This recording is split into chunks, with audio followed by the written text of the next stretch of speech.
Michelle Ide-Smith, I'm a web manager for Cambridgeshire County Council. And I'm Paul Henderson. I'm a freelance social media builder, trainer, whatever. doer. Specialist doer. Wisbech. Tell me what you're doing in Wisbech and why. Okay, we got some funding from CLG, from Transformation and Efficiency Fund, and what we're doing is trying to use social media to engage with local communities, in particular hard to reach communities. So it's a very economically deprived area, high migrant population, and so we've got various issues there about lack of skills, lack of engagement currently, and just generally use of social media is quite low. So what sort of people are you trying to get involved? I mean, what you say migrants from where? Okay, so we've got, there's people from Poland, Lithuania, Latvia, Russia. We've got a group of people we call 25 to 40s who are very time pressured, young, parents, people who are at work. Traditionally hard to engage through the sort of the normal means of, say, going to a public meeting, a neighbourhood panel, or the community fairs that happen up there. Also people with disabilities, older people, so it begins to sound like everybody, but actually it's not. It is these quite specific groups, and youth is another one. So yeah, we've tried to sort of target certain groups with the project. Now, Paul, you were telling us earlier about the conversations you've been having with people. You've been showing them sort of the typical social media type tools. How have they responded? Interesting. They've some of the tools like Google Maps they love. They use all the time. Facebook they use for sort of family and things like that. Some sites like Fix My Street or They Work For You, never heard of. Like the look of them once they've tried them, but maybe I've never heard of. Twitter, not a chance. Didn't like that at all. Couldn't see the point of it, that sort of thing. But the idea was to throw some of these things in front of them and just see what they felt like. Because when we come to build a site, it's going to be important not just what it does, but what it looks like and how it feels for them to use as well. And I suppose the other end is councillors. Have you had much response from councillors? We just started to engage councillors through doing a briefing and a survey just before Christmas. We have had one councillor who's very active in blogging, who's posed some challenges about the use of the funding, which is, I think, is completely legitimate as to what we're doing with that funding. We've got quite a lot of money, so obviously didn't want to see us spending all that money on what essentially are free tools.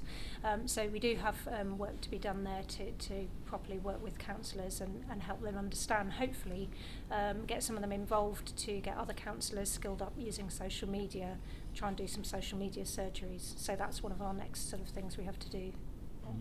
Okay, so when have you get all this done by, and what when it's over, what do you think? Okay. What will you know we'll be able to see, and what do you hope we'll see? Okay.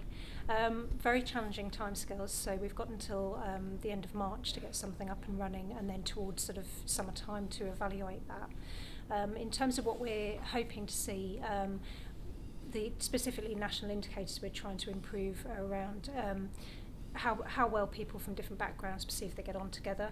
So that could be by bringing in information about what's going on locally, letting people have visibility of what issues other people are raising, so you don't have these siloed communities not knowing what each other are.